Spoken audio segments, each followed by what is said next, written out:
mais o estudo Combatendo as Forças Espirituais. Estudo número 7. Gostaria de compartilhar mais esse estudo com você nesse tempo, que o Senhor possa nos abençoar e nos conduzir debaixo da tua graça, debaixo da tua luz. Bom, vamos lá. Vamos dar seguimento aqui ao nosso estudo de número 7. Combatendo as forças espirituais. Extração e transporte. Caminhos diretos e rotas alternativas. Vamos entender isso aí. Vamos entender isso aí. Parece um contexto de viajante, mas na verdade não é isso.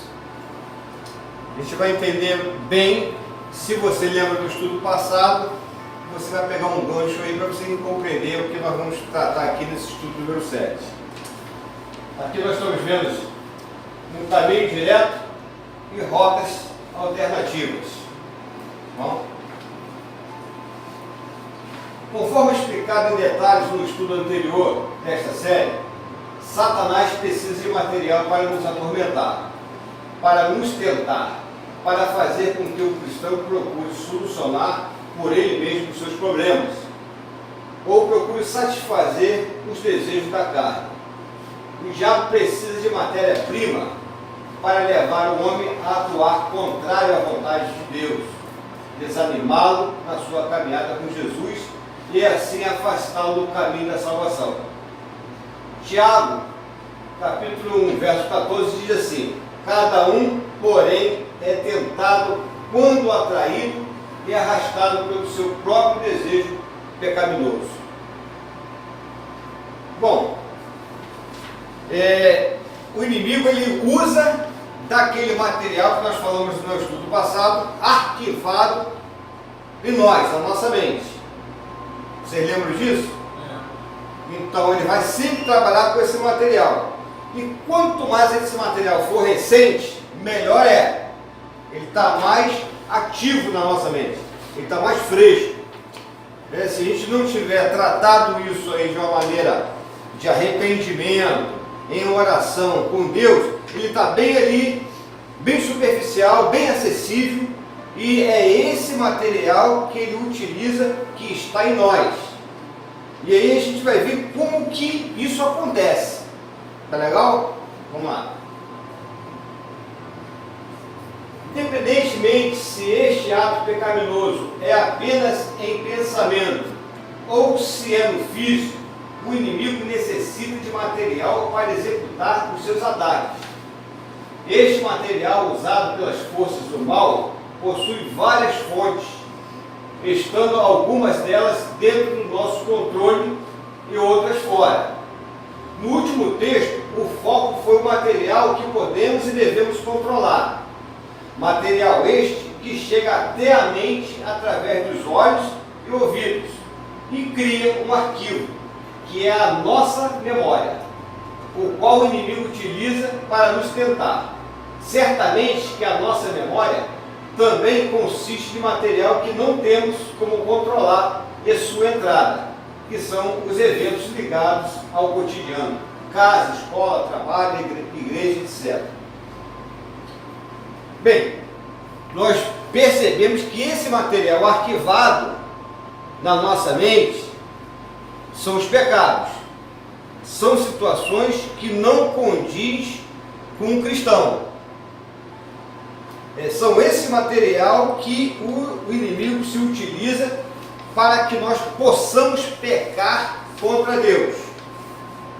Tá? É esse tipo de material. É um pecado que algum acontecimento que aconteceu que você está na sua mente, está no seu coração, você está aborrecido, você está triste, você está com raiva do outro, está com ódio de alguém, e você não colocou isso diante de Deus, não se arrependeu disso, e isso está no arquivo que ele, numa hora ou outra, ele vai utilizar desse material para nos fazer pecar contra Deus. Beleza? O inimigo faz de tudo para que a sua vítima não perceba a sua presença e deduza que todos os pensamentos, desejos e sugestões que vêm à mente procedem de si mesmo. Quer dizer, olha como que ele agiu. Parece que isso acontece na nossa naturalidade. Nós pensamos sobre alguma situação, sobre um ocorrido, sobre um fato, enfim, e parece que isso é natural, mas são influências malignas para nos levar a pecar contra Deus. Ok? A mera existência deste arquivo, todavia, não é suficiente para que o inimigo atinja o seu objetivo de nos atormentar e nos fazer pecar contra o nosso Deus.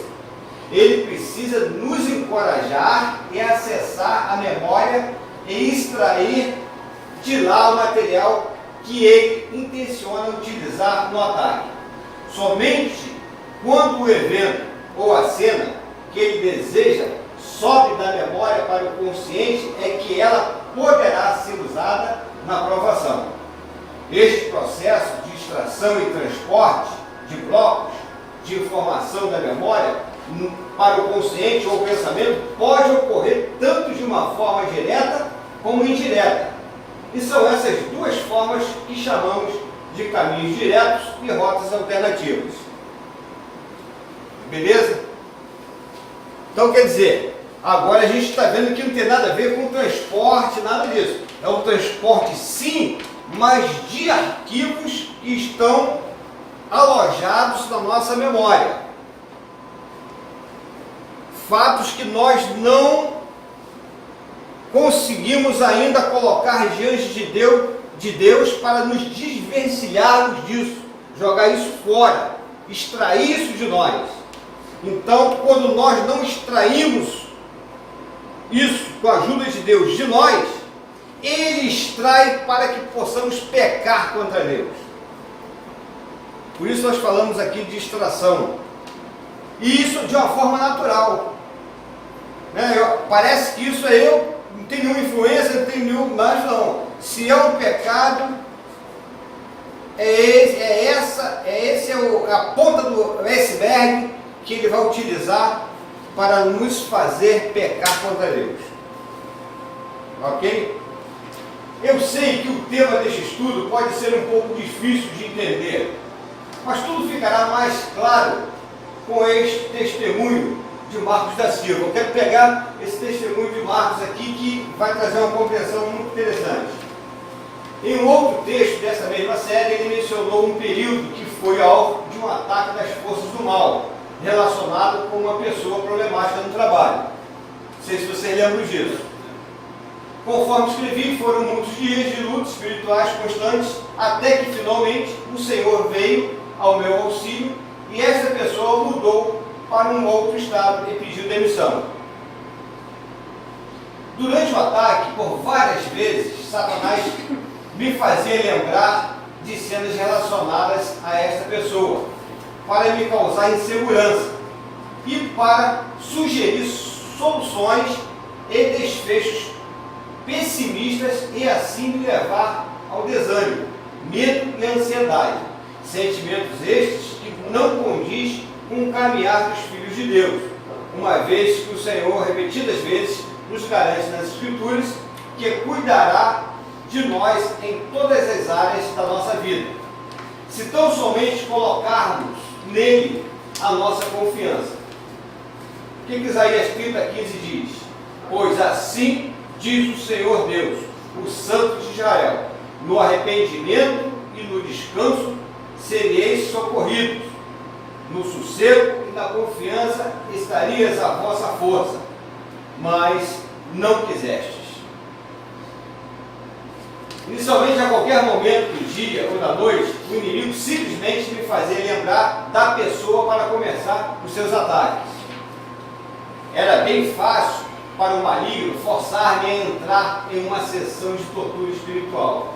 Mas à medida que passei a orar mais sobre o assunto e à medida que comecei a interceder por esta pessoa, seguindo as instruções de Jesus, Mateus 5,44, pedindo todos os tipos de bênção e de proteção sobre ela, pedindo que Deus abençoasse sua saúde, seu casamento, a sua família, as suas finanças. Eu notei que os demônios já não tinham tanto sucesso em me atacar de uma forma direta. Ou seja, assim que a imagem da pessoa vinha à mente, eu já começava a orar e conseguia levar o pensamento para uma outra direção. Olha só que testemunho maravilhoso. É uma lição de vida para nós cristãos, que realmente acontece. A gente está com um ódio de alguém no coração, estamos com ódio de alguém, a gente guarda aquilo. Aqui nessa situação aqui, ele via o pensamento, que era a forma de ataque de Satanás. E qual era o posicionamento dele como cristão? Orar. Orar por aquela pessoa, orar pela família, orar pela saúde dele, orar pelo casamento, pelos filhos, por tudo. Era uma forma dele se desvencilhar daquele mal. E essa foi uma grande estratégia, e não é só uma estratégia, mas esse é um posicionamento de um cristão autêntico e verdadeiro. É isso que a gente precisa pedir a Deus a cada dia, que possamos ter esse desejo, para que Ele possa imprimir isso no nosso coração, de orar pelo aquele que nos faz mal, orar por aquele que nos persegue, orar por aquele que está todo dia nos perturbando. Então essa é a forma do inimigo não resistir. Poxa, eu só estou com esse tipo de ataque aqui, uma coisa que aconteceu na vida desse camarada, e ele agora se posiciona a orar a favor dessa pessoa. É uma forma de resistência assim de grande valia e de grande experiência para a nossa vida. Ok, vamos lá. A minha reação era rápida demais, e não dava tempo para eles me colocarem na prisão mental que procuraram colocar as suas vítimas. O que esses anjos caídos faziam até então era trazer à minha memória as cenas que precisavam para os ataques, utilizando o caminho direto. Notando que eu já não caía na tentação com a mesma facilidade, eles então passaram a utilizar as rotas alternativas, para que, sem que eu percebesse, começasse novamente a meditar sobre esta pessoa e retornasse aos seus tormentos espirituais. Agora a gente vai ver, esse era o caminho direto, agora nós vamos ver como que ele age nas rotas alternativas. Ele está seguindo o mesmo testemunho. Vamos lá. As rotas alternativas são caminhos indiretos, mas que no final chegam ao mesmo banco de informação mental que os caminhos diretos. A razão que os demônios mudam para estas rotas, como já disse acima, é para que as suas vítimas não percebam o que está ocorrendo. Este processo pode ser simples ou bem complexo, dependendo do quão alerta da presença do inimigo o cristão se encontra. Vamos lá. Usando o mesmo caso da tentação relacionada com o meu trabalho, deixe-me descrever uma sequência de eventos típicas desse esquema. O inimigo inicia-me trazendo à memória uma festa de aniversário, olha só, de um amigo da igreja. Até aqui, tudo parece normal, sem nenhuma conexão com os seus ataques. Começo a recordar dos detalhes da festa, as pessoas presentes, a música de fundo, a comida, o bolo. Quando chego no bolo da festa, o inimigo sorrateiramente me leva a compará-lo com o bolo que foi servido em uma celebração de ano novo na empresa. Agora, penso na comida servida na festa da empresa, na música de fundo, nas pessoas presentes, e aí, sem perceber, me encontro de novo sob o ataque dos demônios envolvendo a pessoa que é a figura principal da investida espiritual. Percebeu aí a rota alternativa? Quer dizer, te leva a um contexto de uma festa que não tem nada a ver com aquela festa que você teve um problema no passado.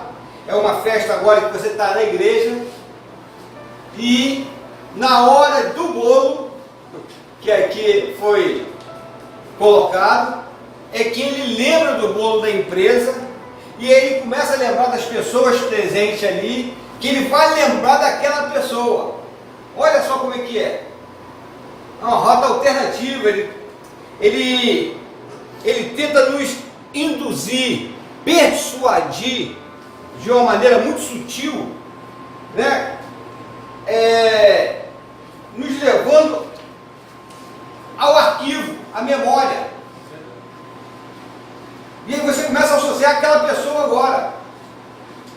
Como que isso é permanente na nossa mente, né? Como que isso é bem ativo, de uma maneira muito sutil, né? Entendeu? Vamos lá. O testemunho e o exemplo acima se referem a um ataque ligado ao medo, ansiedade e a falta de confiança em Deus.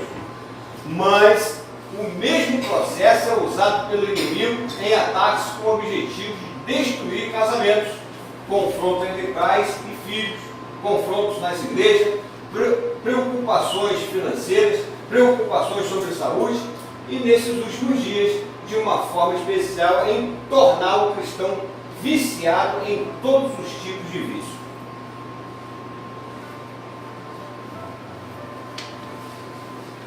Isso aí segue o exemplo da pessoa que, tipo assim,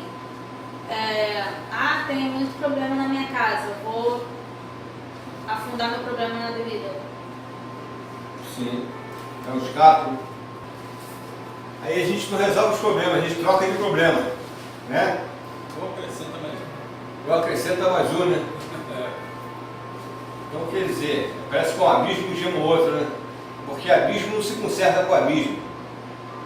Abismo você precisa se desvencilhar dele e ir para um porto seguro, né? Ou seja, as forças do mal utilizam deste método em qualquer área da vida, que percebem que há uma possibilidade de fazer com que o cristão abandone o caminho da luz e escolha o caminho das trevas, pois o seu objetivo final é que mais e mais almas se unam a eles quando, muito em breve, forem lançados no fogo eterno. Mateus 25, 41. Que aguarda todos aqueles anjos ou homens que optaram por um caminho diferente do caminho de santidade e obediência estabelecido pelo Senhor. Isaías 35, 8. E ali haverá uma estrada, um caminho que se chamará o caminho santo. O imundo não passará por ele, mas será para os remidos. Bom, a estratégia do inimigo é realmente muito sutil. E é de uma maneira que se a gente não tiver ligado, a gente cai. Não temos como diversificar desse problema. Mas é o seguinte, o que eu posso orientar a vocês é que nós sabemos todo tipo de pecado nós conhecemos. Nós sabemos quando estamos errados e certos, sim ou não? Temos conhecimento certo e errado? Sabemos que mesmo que nós não venhamos a falar alguma coisa, mas pensamos alguma coisa, nós sabemos que o nosso pensamento é errado? Claro que sim. Nós sabemos que pensamos errado, desejamos coisas que não agradam a Deus. Então são essas pequenas coisas que vai fazer diferença no nosso posicionamento diante do adversário. São essas pequenas coisas que nós precisamos tratar imediatamente com Deus. E não deixar isso ir para o arquivo da memória. Porque certamente ele vai vir à tona a qualquer momento e talvez sem percebermos isso. Então todo tipo de pecado, tudo aquilo que é pecado diante de Deus, devemos imediatamente nos arrepender e confessarmos a Deus, para dele recebermos o perdão, para que isso não se torne uma arma para Satanás, porque ele trabalha em cima do nosso pecado, e em cima desse arquivo, e todo pecado perdoado é lançado no mar do esquecimento. Ele não tem como utilizar mais isso. Amém? Vamos lá. O cristão precisa estar em um constante alerta na sua rápida passagem pela terra, ciente o tempo todo de que ele infelizmente nasceu durante uma longa, violenta e impiedosa guerra. Esta verdade é facilmente confirmada por qualquer um, bastando parar para ouvir os frequentes sons de desespero e dores insuportáveis ao nosso redor. Sons característicos de zonas de guerra. João 16:33, Romanos 8:18, Tiago 1:2-4, 1 carta de Pedro 5:10. Desesperos e dores que, devo salientar, jamais existiriam se vivêssemos em um local de paz. Apocalipse 24:4. Então é o seguinte, o mundo já não maligno. Nós já sabemos disso. E tudo aquilo que a gente tem um acusador, está todo o tempo ao nosso derredor, nos observando, nos seduzindo, nos persuadindo o tempo todo. O mundo já não maligno, então essas forças do mal, elas estão ativas, presentes o tempo todo. E como que nós damos acesso às forças do mal?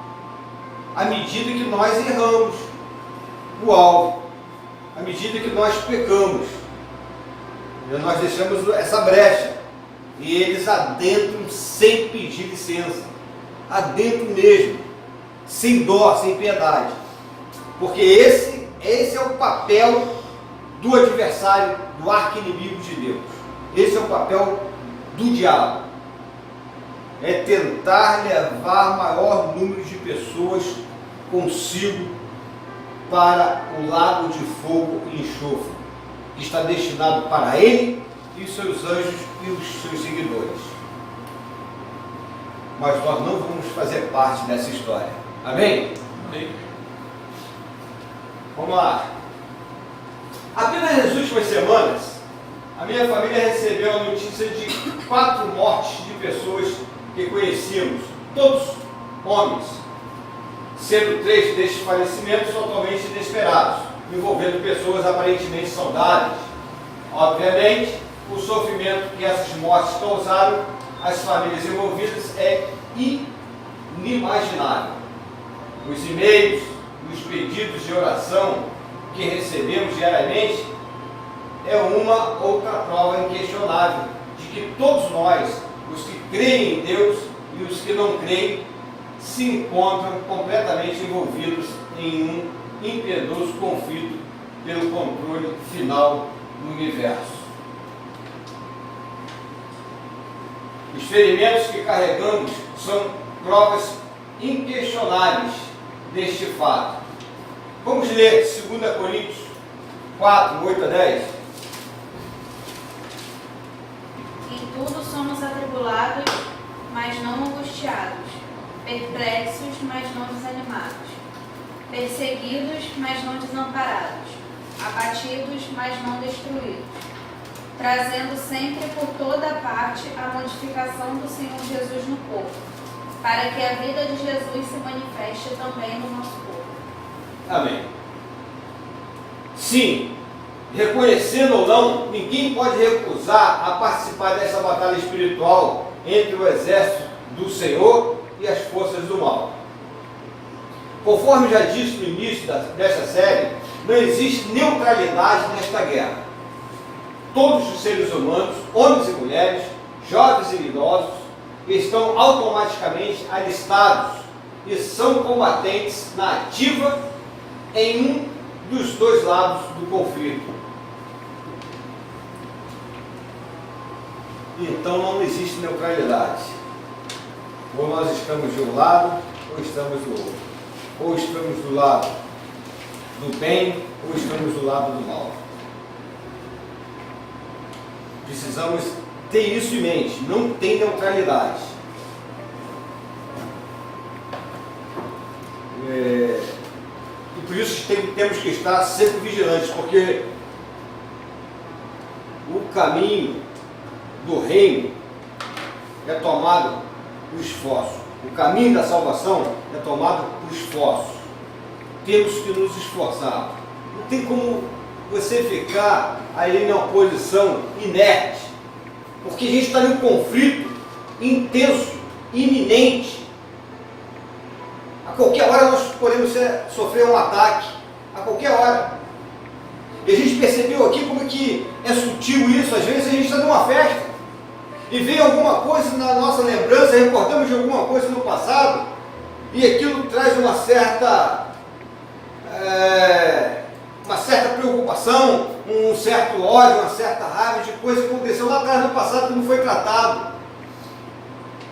E o inimigo justamente trabalha nesse arquivo, ele trabalha nessa memória, traz isso à nossa mente, para que possamos agir aparentemente de uma forma natural, mas na verdade não é uma influência do mal. Por isso temos que tratar dos nossos pecados diariamente, constantemente, para que não possa servir de alimento e de munição para o nosso adversário. Hoje, se você mexer em um pilar, né, de uma nação, por exemplo, num governo, num partido, né, você bota aí uma esquerda, um comunismo, para ficar de frente de uma nação, é o quê? É a mão do diabo. Com certeza. Quer dizer, é uma destruição em massa. Sim ou não? Sim. Quando você prejudica, por exemplo, quando você toca na saúde pública, você está fazendo uma destruição individual ou destruição em massa? Quando você toca na educação, você está fazendo destruição em massa ou individual?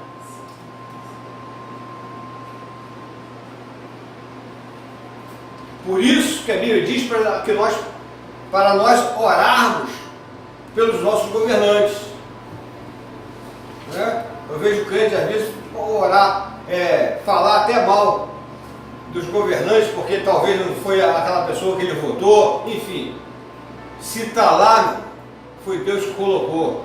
O que cabe nós como cristãos é orar por ele. Ah, mas o partido eu não sei, é de esquerda ou de direita, não sei. Olha, o que cabe a nós é orar.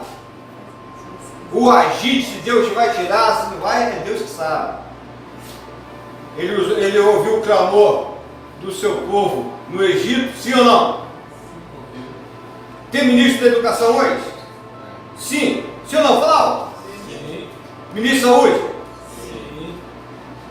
Ministro do transporte, segurança? Sim. Poxa, esses são os pilares dessas instituições governamentais e públicas ao mesmo tempo. Nós, como cristãos, temos que fazer a nossa parte, orar por eles, porque eles vão sofrer uma represália muito grande, ataque muito grande. Você está certo em fazer essa colocação, sim. Mas o nosso posicionamento é esse. Porque há uma destruição em massa, sim. Quando toca nesses pilares, cara, uma massa vai sofrer. Mas não muda a nossa posição, Diego. Não muda a nossa posição. Tanta roda direta, indireta, ou pessoal ou em massa, o foco é a oração. Foca a oração sempre. Não muda, mas a gente Não. tem que continuar orando. Não tem jeito. Orando sempre. Porque nós temos muito costume de fazer a nossa oração para nós mesmos, o tempo todo. A gente tem dificuldade de orar pelo outro. A grande questão é essa. É que nós fazemos oração para Deus me guardar, para me ajudar, para Deus abrir as portas, para Deus fechar a porta. Mas é o seguinte, em relação ao outro, por exemplo, hoje nós temos um ministro daí o Sérgio Moro, ministro da Justiça, né? Criando aí um grande aparato. Poxa, esse homem ele vai sofrer ataques consideráveis, com certeza.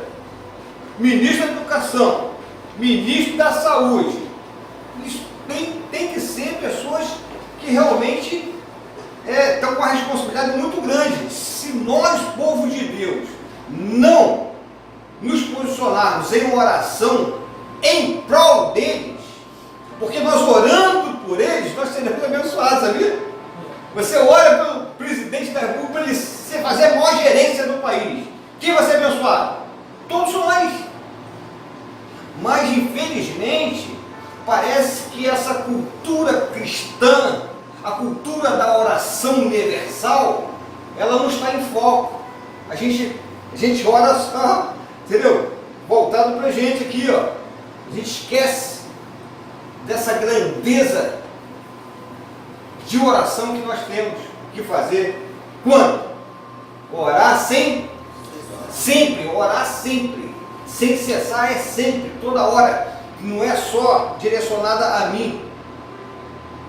Na verdade, eu tenho que orar muito mais pelos outros do que por mim mesmo. Porque quando eu oro por esses pilares aí, eu estou sendo beneficiado por isso. Sim ou não? Vocês entenderam isso aí? É que a gente não deu estudo, vamos fazer um estudo sobre a oração a qualquer hora, nós vamos ver isso aí. Porque a oração nossa está muito centralizada em nós mesmos, entendeu? É minha causinha na justiça, é minha portinha de emprego, é minha provinha que eu vou fazer, é meu examezinho de saúde, é tudo meu. A gente tem dificuldade de entender o que é meu é teu, o que é teu é meu. A gente tem essa dificuldade. Porque se detonarem a Amazônia, nós sofremos com isso. Se a gente não tiver intervenção aqui na violência, nós estamos propícios a ser violentados. Olha só a responsabilidade que nós temos como filhos de Deus, como homens de Deus, como mulheres de Deus. A oração é a única ferramenta que Deus nos deu e mandou utilizá-la, que ela não gasta. Ela não gasta, a oração não gasta. Não é igual chave não, entendeu? Chave vai gastando, você vai usando chave, vai gastando, né? Mas a oração você não gasta. Então devemos utilizar essa ferramenta sempre. Ora sem cessar, meu irmão, porque o mundo já não maligno, o mundo está no caos. O mundo está caótico, está difícil demais. Então vamos orar pela nossa nação, vamos orar pelos nossos sistemas públicos, previdenciário, né? Com a proposta aí da Previdência, aí todo mundo quer só ver o seu lado da aposentadoria. Poxa, legal, mas é o seguinte, não adianta você se aposentar hoje e daqui a 10 anos você não tem dinheiro mais para receber. E aí, o que adiantou a aposentadoria? Então tem que se pensar nisso, então o Senhor ilumina a mente desses homens que estão ali trabalhando na Previdência, né? Para que nós possamos, né, chegar à nossa velhice, não nos faltar nem para os nossos netos, nossos filhos, enfim. É uma oração de geração. Então a gente temos essa dificuldade muito grande. A gente parece que só olha o nosso umbigo, quando nós deveríamos olhar o universo. Ok? Queridos, voltando ao assunto principal deste estudo, o objetivo de estarmos sempre alertas e cientes de como o inimigo consegue nos prender nas suas salas de torturas mentais é que desta forma não nos deixaremos levar tão facilmente. Devo mencionar aqui que quando estamos sob um desses ataques, o diabo faz de tudo para que a sua vítima não perceba a sua presença e deduza que todos os pensamentos, desejos e sugestões que vêm à mente procedem de si mesmo. Este detalhe é fundamental para que consigam nos enganar. Então, olha só, isso nós já falamos várias vezes aqui no estudo, né? O mundo, mais ou menos falando, o mundo jaz no maligno, o mundo é sombrio, mas nós somos o sal e a luz dessa terra. Então temos que nos posicionar como sal e luz. Infelizmente existe uma massa de crentes que estão sobre as garras de Satanás. Infelizmente. É lamentável dizer isso. Pessoas que não levam isso a sério. Como acho que não vê o adversário, né? O diabo não aparece para ele de chifre, rabo. Ele acha até que o diabo não existe. A gente tem que estar atento, porque a nossa força, nossa luta não é contra a carne, mas são contra as potestades e principados. A Bíblia já nos orienta isso. E isso é uma luta certa, uma luta cotidiana que nós temos. Tem dia que a gente saiu de uma batalha, a gente sente um frescor, né? Mas daqui um pouquinho nós estamos inseridos em outra batalha. Por quê? Porque o inimigo quer nos derrubar, ele quer nos aprisionar, quer nos destruir. Poxa, a gente com esse aprendizado, a gente com esse conhecimento, a gente não pode ficar de bobeira aí na pista. Vamos nos posicionar, nós temos um Deus que é conosco, um Deus que está ao nosso lado, um Deus presente. Vamos nos fortalecer, vamos levar a nossa fé com seriedade. Vamos viver como homens e mulheres espirituais, sim. Então não, é um tempo parece que a gente está muito assim, adormecido, a igreja está adormecida. A igreja não está atentando para esses pormenores. A gente acha até que isso não tem nada a ver, esse termo isso não tem nada a ver, mas tem a ver muito. Tem muito a ver. Olha quem são as suas companhias, com quem que você está andando. Se as pessoas estão enfraquecendo a sua fé, fujam dessas pessoas. Está enfraquecendo a sua fé, fuja dessas pessoas.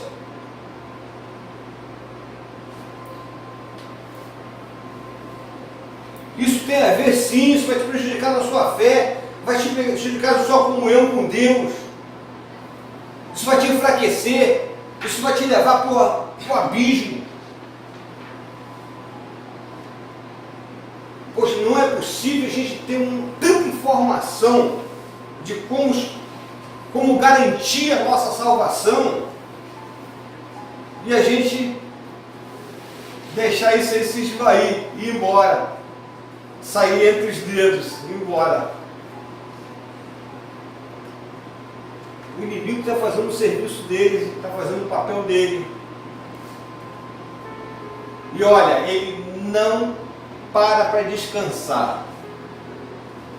É o tempo todo atuando, agindo, interagindo. É a mesma forma que nós temos que nos posicionar. O tempo todo está ligado. Bom, vamos lá. Um caso bem conhecido nas Escrituras ocorreu com o nosso irmão Pedro. Presta atenção nisso aqui, hein? Quando ele procurou convencer a Jesus que não fosse a Jerusalém para sofrer e morrer pelos pecados do mundo. E Pedro, tomando-o à parte, começou a repreendê-lo, dizendo: tenha pena de ti mesmo, Senhor, isso de modo nenhum te acontecerá.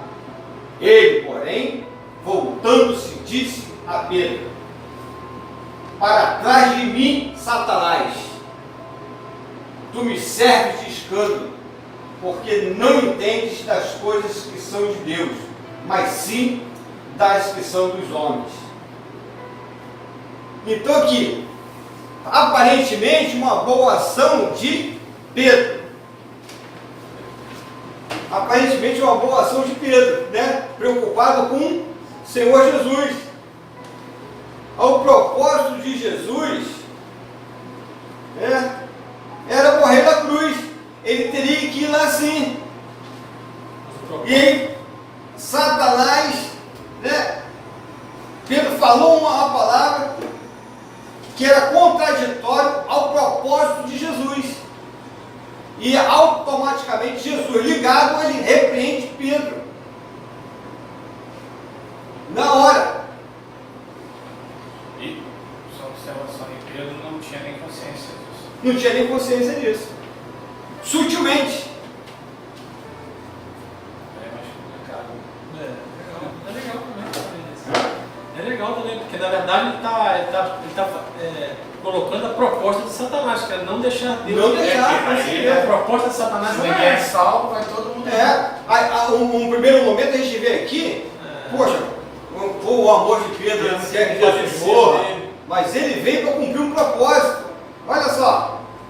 Aí, uma questão ardilosa estava por trás disso aí.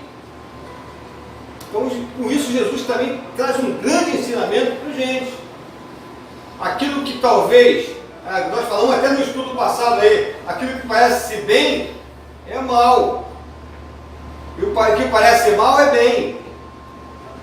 A gente tem que ter esse discernimento das questões em pauta. E outra coisa, ouvir tudo, gente. Entendeu? As pessoas estão conversando com a gente e talvez está falando coisa a nosso respeito e a gente está balançando a cabeça, concordando com tudo. Não, tem coisa que é para você repreender na hora. Então, está repreendido o nome de Jesus. Ter essa sensibilidade, tá? Se você tem um propósito, se você tem uma meta, olha, se posicione. Não aceito isso para minha vida não.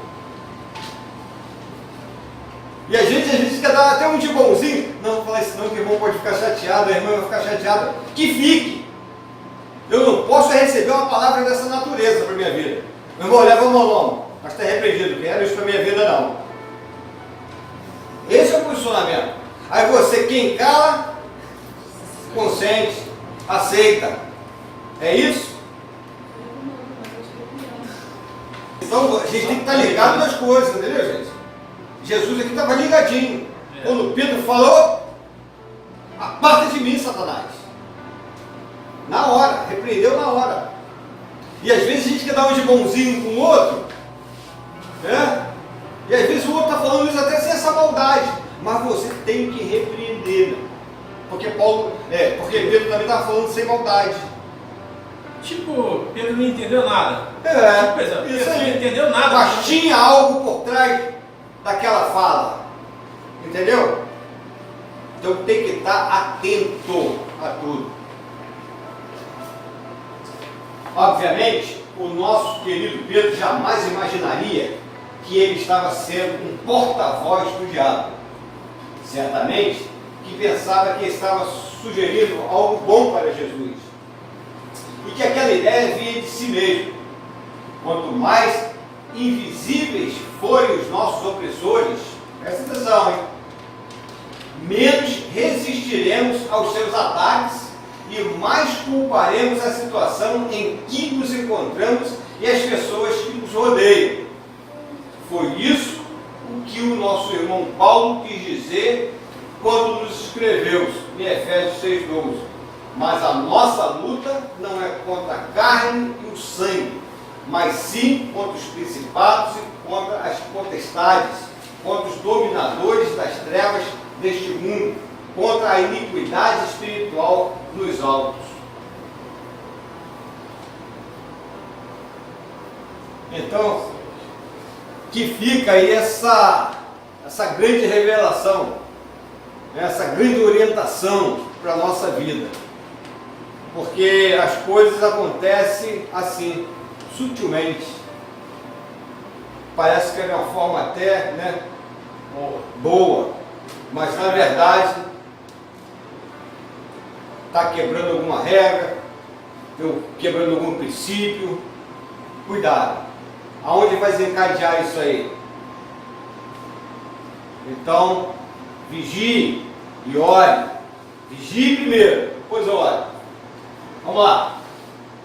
Amados, quando o apóstolo Paulo nos deu o alerta acima, logo a seguir, ele nos descreveu a conhecida armadura do cristão, com todas as suas armas de defesa e ataque disponíveis, para assim vencermos as investidas das hostes do mal.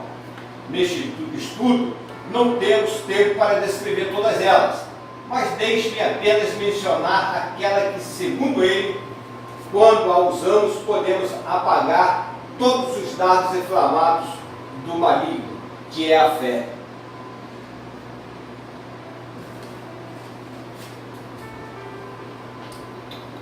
Esta fé, como sempre digo, não é uma fé estagnada, mas dinâmica.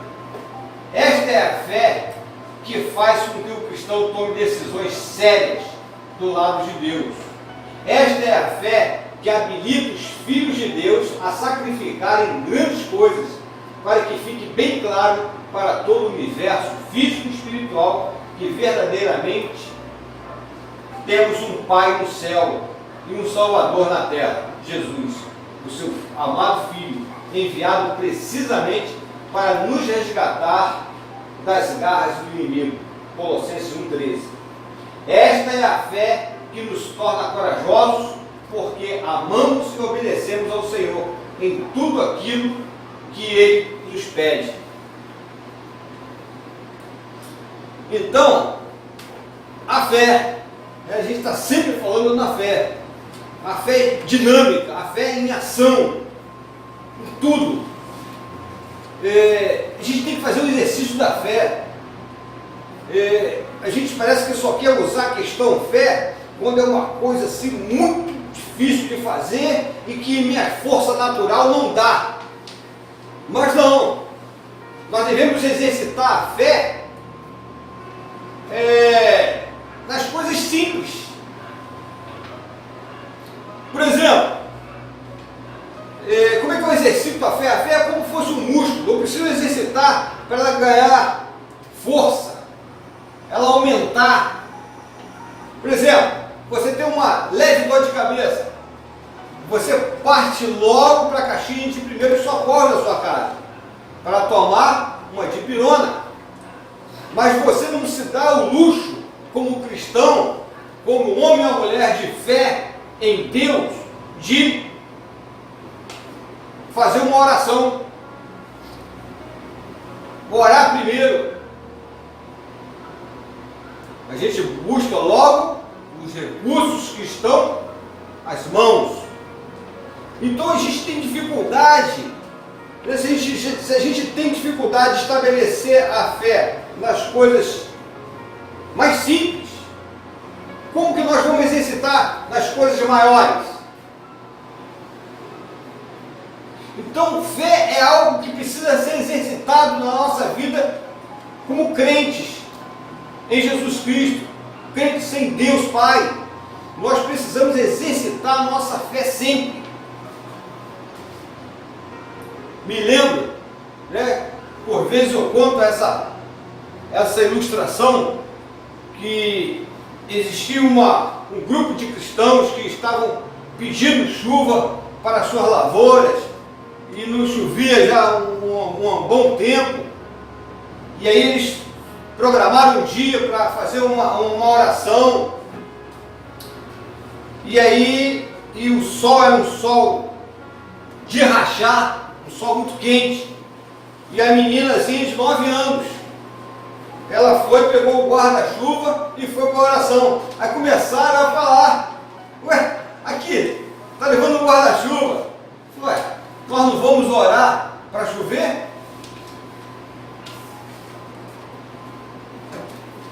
Então fé é isso. Fé é isso. É o firme fundamento das coisas que não se vê, mas que se espera. Então se a gente não exercitar isso, se a gente não acreditar nisso, o nosso papel de crente, infelizmente, ele está muito mal. Não é verdade? Então fé é dessa forma. A Raíssa foi lá fazer o treinamento, fazer a entrevista. Se ela não foi convicta que aquela vaga era dela mesmo, ela chegasse ali cheia de dúvida, quer dizer, ia ser difícil para ela, a gente chega derrotada no trabalho, já na entrevista.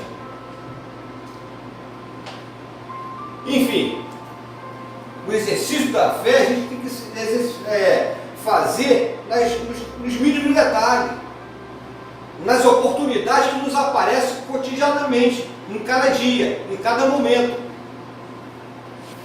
Finalizando, se utilizarmos dessa fé todas as vezes que notarmos a presença do inimigo, lembrando a nós mesmos que em Cristo somos mais que vencedores, Romanos 8,37, então não temos o menor motivo para temer o príncipe deste mundo e suas hostes, porque maior é aquele que está em nós do que aquele que está no mundo. 1 João 4,4. Espero te ver no céu. Marcos da Silva. Que Deus te abençoe, que você exercita a sua fé crendo em Deus sempre,